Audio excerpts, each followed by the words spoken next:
సంతోషకరమైనటువంటి వాతావరణంలో జరుగుతున్న సభ ఇది శ్రేణులకి.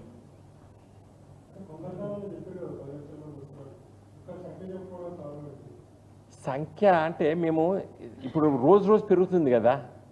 ఇప్పుడు ఫర్ ఎగ్జాంపుల్ ఒక గ్రామం లోపల మేము 200 మంది వస్తూ ఉన్నారు.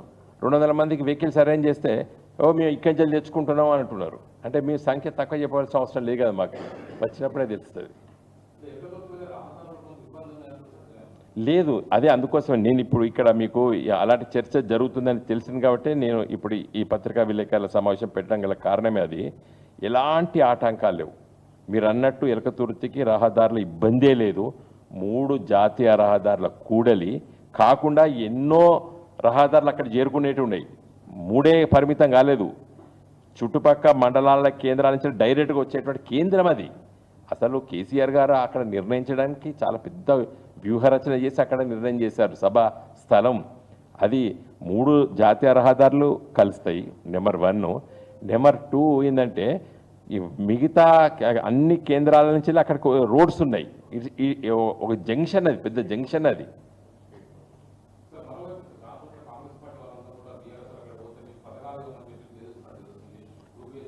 ఇప్పుడు అసలు ఈ ఏడాది అర్థం లోపల అసలు కాంగ్రెస్ పార్టీ ఇచ్చిన వాగ్దానాలు ఏవి కూడా అమలు చెయ్యలేదని చెప్పి ఆగ్రహంతోనే ప్రజలు ఉన్నారు. ఇంకా వాళ్ళు మీరు అక్కడ పోతే మేము పథకాలు ఇవ్వమంటే ఎవడు అసలు వినే దశలో లేడు. అసలు నువ్వు ఇచ్చే పరిస్థితి లేవు కాబట్టి నువ్వేడిస్తావురా అని తిరగబడుతున్నారు ప్రజలు.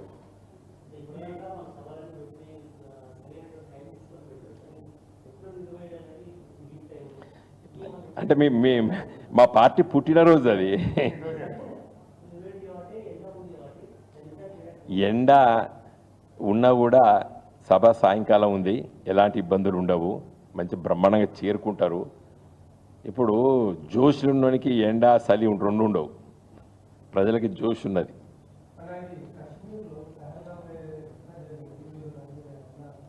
ఇప్పుడు పహల్గామ్లో జరిగినటువంటి సంఘటన మా పార్టీ తీవ్రంగా ఖండిస్తుంది. మా అధినాయకుడు, మా రాష్ట్ర అధ్యక్షుడు కేసీఆర్ గారు చాలా స్పష్టంగా, చాలా వివరంగా వారు దాన్ని తీవ్రంగా ఖండించినాం.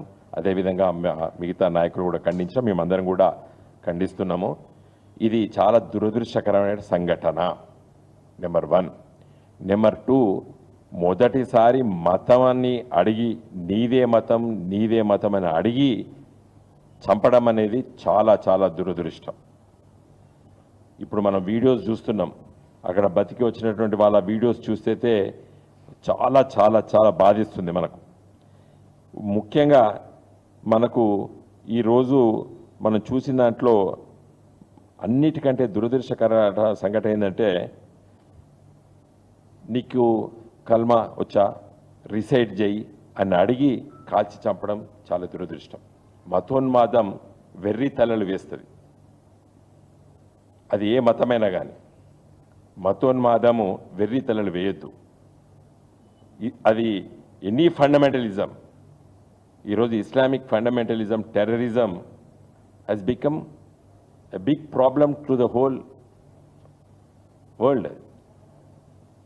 Likewise, other religion fundamentalism. ఏ మతమైన ఫండమెంటలిజం అనేది అది మెజారిటీ కమ్యూనలిజమా, మైనారిటీ కమ్యూనలిజం అనేది కాదు. ఇవాళ religious fundamentalism, which ever religion it may be, religious fundamentalism అనేది చాలా చాలా డేంజర్ సమాజానికి. హ్యూమనిజం, మానవత్వం మొదలు ఇంపార్టెంట్. మానవత్వం ఇంపార్టెంట్. ఎనీ రిలీజన్, ఏ మతమైనా కూడా ఒక మతోన్మాదం మనుషుల బుర్రలకు ఎక్కిందంటే అది వికృత రూపం చూపిస్తుంది. అది మనం చూస్తాం, ప్రపంచంలో మనకు తెలుసు. అది నేను ఈ మతము ఆ మతము అని చెప్పడం లేదు. ఎనీ రిలీజియన్ మతోన్మాదం అయిపోవద్దు, humanism. And you should respect the other religions also. ఒక మతం, విశ్వాసం అనేది అది ఒక విశ్వాసం. అది ఒక విశ్వాసం ఉన్నప్పుడు ఇంకొక విశ్వాసాన్ని నమ్మాలి. ఇంకొక మతాన్ని ద్వేషించడం అనేది మంచిది కాదు. ఇవాళ కాశ్మీర్లో జరిగిన సంఘటన చూస్తే అది వికృత రూపం మనకు అవపడ్డది చాలా స్పష్టంగా. ఒక అమ్మాయి భర్త పక్కకుండి నీది ఏ మతం అని అడిగి కాల్చి చంపేయడం, చిన్న 2 సంవత్సరాల పాపం కొన్న ఆ పాపను నువ్వు చూసిన బతుకంటే చంపేయడం ఎంత వికృత రూపం ఇది. కాబట్టి దీన్ని తీవ్రంగా ఖండించాలి. మనము దేశంలో ఉన్నటువంటి అన్ని రాజకీయ పార్టీలు కూడా ఏకమై ఇలా కాశ్మీర్లో జరుగుతున్నటువంటి ఈ టెర్రరిజాన్ని వ్యతిరేకించవలసిన అవసరం ఉంది. నేను 2010లో ఒక 5 రోజులు ఆల్ పార్టీ డెలిగేషన్లో కాశ్మీర్ పర్యటించినాం. అప్పుడు చిదంబరం గారు హోమ్ మినిస్టర్, ఇప్పుడున్న ఉమర్ అబ్దుల్లా గారు అప్పుడు chief minister. Pelting stones and 40 days ఆడ కర్ఫ్యూ ఉన్న సందర్భంలో మేము ఆల్ పార్టీ డెలిగేషన్ పర్యటించాం. దేశంలో ఉన్న ముఖ్య నాయకత్వం మొత్తం పోయింది. మా పార్టీ నాయకులు కేసీఆర్ గారు నన్ను టీఆర్ఎస్ పార్టీ తరఫున పోమంటే నేను పోయిన ఆ రోజు డెలిగేషన్లో చూసినా. నేను అక్కడ సామాన్య ప్రజలు, వాళ్ళకు విద్వేషం లేదు, ద్వేషం లేదు, మా బ్రతుకు మమ్మల్ని బ్రతికియండి అని చెప్తున్నారు సామాన్య కాశ్మీర్ ప్రజలు. ఓన్లీ ఫ్యూ అవుట్ఫిట్స్, ఫండమెంటలిస్టులు ఇలా ఈ విధ్వంసకరమైనటువంటి పరిస్థితులు చేస్తున్నది. ఇది అక్కడ మేము జమ్మూలో, శ్రీనగర్లో 5 days పర్యటించినాం. మీరు name any top leader of our country, మేమందరం ఉన్నాం. ఆరు స్పెషల్ ఫ్లైట్లో పోయినాం, 280 మంది 2 flights. సో మొత్తం పర్యటించినాం ఆ రోజు. ఇది ఇక్కడ కూడా వెళ్ళినాం. కాబట్టి నా ఉద్దేశం దీన్ని తీవ్రంగా మేము ఖండిస్తున్నాము. ముఖ్యంగా ఈరోజు పాకిస్తాన్ ఆడ కొన్ని శక్తుల్ని పెంచి పోషించి మనల్ని ఇబ్బంది పెట్టాలని చెప్పే పరిస్థితి చేస్తున్నారు. ఈ దేశం అభివృద్ధి వైపోతున్నది. ఇలా కాశ్మీర్ ప్రజలు, ఇది చాలా చాలా ముఖ్యమైనటువంటి మంత్స్. కాశ్మీర్లో వింటర్ మొత్తము స్టాండ్ స్టిల్, ఇంట్లోకి వెళ్ళలేని పరిస్థితి. అక్కడ కాశ్మీర్ సామాన్య ప్రజలు డబ్బు సంపాదించుకునే సమయమే ఇది. ఏది ఫిబ్రవరి ఎండింగ్, మార్చ్, ఏప్రిల్, మే, జూన్, జూలై వరకే వాళ్ళు సంపాదించుకుంటారు టూరిజం పైన. ఇక్కడ ఈ టెర్రరిస్టులు ఏం చేసిండ్రు, ఇలా మొత్తం కూడా టూరిస్టులు రాకుండా చేసేసారు. అంటే కాశ్మీర్ ప్రజలకి తిండి దొరకకుండా చేసిండ్రు. ఇలా ఎంతమంది, వేలాది మంది బతుకుతారు టూరిజం మీద. ఇలా కాశ్మీర్లో ఉన్నటువంటి సామాన్య ప్రజల్ని బతకకుండా చేసారు ఇవాళ టెర్రరిస్టులు. ఇలా టూరిజం మీద దెబ్బ కొట్టారు, అంటే భయభ్రాంతులు సృష్టించారు.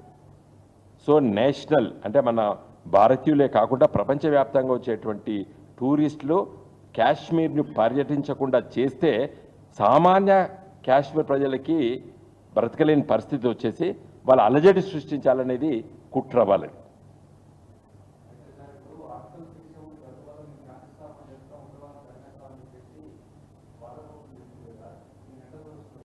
చూడండి, ఆర్టికల్ 370 ఉన్నప్పుడు కూడా ఇది తీసేస్తే దీని మెరుగైన పరిస్థితులు వస్తాయని చెప్పినటువంటిది కూడా కరెక్ట్ కాదు. ఇది దురదృష్టవశాత్తు పార్టీషన్, బ్రిటిష్ వాడు పోయేటప్పుడు ఒక మంట పెట్టిపోయిండు బ్రిటిష్ వాడు. ఏది రిలీజియస్ దాని మీద డివిజన్ అయింది. నేను I'm not going in to enter that subject. But భారతదేశం ఒక సమగ్రమైనటువంటి ఒక మంచి రాజ్యాంగాన్ని రచించుకొని మనం ముందుకెళ్తున్నటువంటి ఈ సందర్భం లోపట ఇలాంటి సంఘటనల్ని మనము కలిసి కట్టుగా ఎదుర్కోవాలి. మా పార్టీ నేడు కాదు, ఇదివరకు జరిగిన సంఘటనలప్పుడు కూడా, ఆనాడు యూపీఏ ప్రభుత్వం ఉన్నప్పుడు బాంబేలో జరిగినటువంటి సంఘటనలు, ఏది కసాబు అప్పుడు చేసిన సంఘటనప్పుడు కూడా 24 hours కంటిన్యూస్గా ఆల్ పార్టీ మీటింగ్లో కూడా మా పార్టీ తరఫున మేము హాజరైనాం. అప్పుడు యూపీఏ ప్రభుత్వానికి పూర్తి స్థాయిలో మద్దతు ఇచ్చినాం, కేసీఆర్ గారి నాయకత్వాన మా పార్టీ. ఈరోజు కూడా ఈ ప్రభుత్వానికి కూడా మనము ఇలాంటి సంఘటనలు ఎదుర్కోవడానికి ఏ చర్యలు తీసుకున్నా కూడా మా సంపూర్ణమైన మద్దతు ఉంటుంది. మేము బాంబేలో జరిగిన సంఘటన అప్పుడు యూపీఏ ప్రభుత్వానికి కూడా ఇచ్చినాం. ఇప్పుడు అంటే దేశం వచ్చేసరికి తప్పనిసరిగా సమైక్యంగా అందరం కలిసికట్టుగా నిర్ణయాలు తీసుకొని దీన్ని ఎదుర్కోవాలి.